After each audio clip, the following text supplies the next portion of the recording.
C'est une fierté aussi de voir qu'on arrive dans une société où l'égalité commence à se faire reconnaître.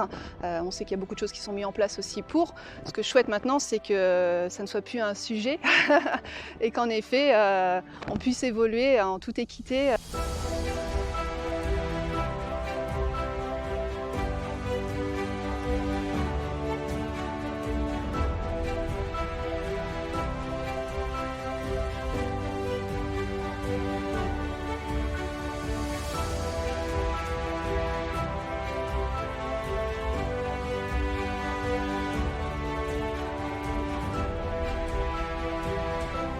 Oui, peut-être au début. Après, je pense que mes débuts professionnels sont un petit peu loin et du coup aussi, je pense qu'il y a beaucoup de choses qui ont évolué depuis dans la culture des entreprises.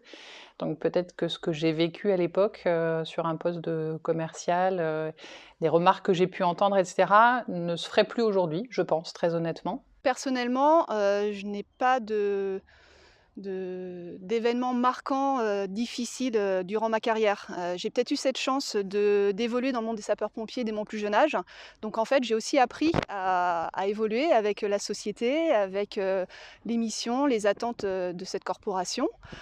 Et j'ai la chance en fait, d'avoir évolué avec des hommes qui sont aujourd'hui actifs, hein. Donc la nouvelle génération, accueille les femmes, de façon plus sereine que peut-être les anciennes générations. Sans doute oui, et je pense qu'il faut même coupler les choses, c'est-à-dire d'être une femme élue, mais d'être une jeune femme élue.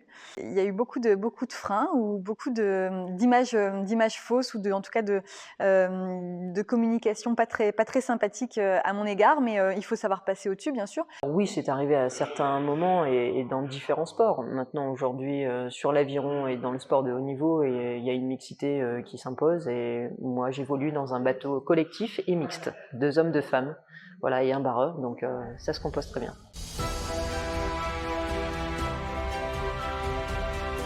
On peut dire oui, on peut dire non. On peut dire oui dans le sens où je pense que pour une femme, il faut j'allais dire, être au clair sur ce qu'on a véritablement envie et l'investissement qu'on est prêt ou pas à concéder quelque part à son univers professionnel.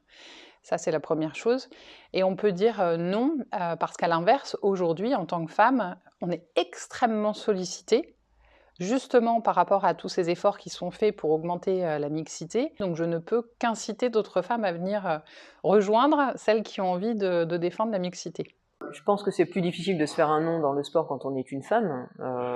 Maintenant, je ne l'ai pas ressenti. C'est vrai qu'on est un sport qui est très peu médiatique, donc on ne peut pas non plus se dire tiens, il y a une différence, etc. Nous, on va plutôt le mesurer sur le secteur valide en olympique et en paralympique.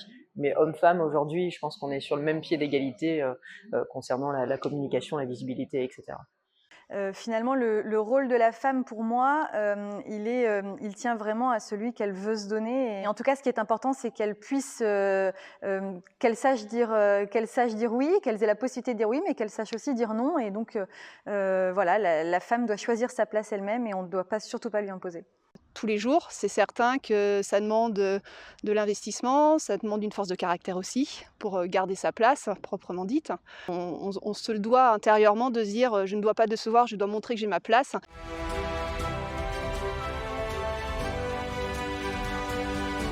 Alors c'est pas simple, c'est une grosse organisation pour essayer de donner du temps à tout le monde. C'est vraiment ma petite hantise, c'est de donner le moins de temps à mes enfants et à mon mari qui sont partie prenante de mon projet. Donc c'est vraiment de s'organiser, de faire un planning comme un chef d'entreprise finalement, voilà, pour donner du temps à chacun. En centre de secours, on doit s'attacher à une présence assez importante. Les gardes sont prises à 8 heures, donc c'est sûr que personnellement, avec des enfants à charge et un conjoint aussi qui a des horaires un peu contrariés, l'articulation n'est pas toujours que simple, hein. On essaye de faire au mieux et on essaye aussi de le faire comprendre pour qu'on puisse se sentir épanoui autant professionnellement que familialement. Alors comment, je sais pas. Franchement, je sais pas, mais en tout cas, on y arrive, on fait ce qu'on peut. C'est difficile de concilier tout ça, la vie de femme élue, la vie de maman, la vie d'épouse, la vie de femme bénévole. Mais en même temps, c'est se lever chaque matin avec la conviction qu'on peut aider quelqu'un, qu'on peut aider à résoudre un problème, une difficulté. Je crois que ça, c'est important et c'est ce qui me motive chaque jour. Alors là-dessus, moi, j'ai toujours été très claire sur le fait qu'il y a des époques de vie et que, par exemple, ce que je vis aujourd'hui, je n'aurais pas été en capacité et je n'aurais pas eu envie de le faire il y a 15 ans. Voilà. Je pense qu'une vie, c'est pas linéaire, c'est pas rectiligne. J'ai eu la chance d'avoir des enfants. Il y a du temps que je donne aujourd'hui à des milieux collectifs, à des institutions que je n'aurais pas donné il y a 15 ans parce que j'estimais que ma place était ailleurs, tout simplement.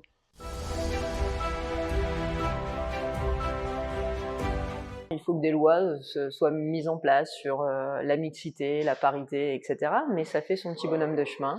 On voit qu'il y a une mixité totale pour les Jeux de Paris 2024, autant d'hommes que de femmes. Donc ça en prend le pas. On est grandement représentés dans la vie associative et professionnelle. On est de plus en plus nombreuses à prendre des responsabilités dans différents corps de métier ou services.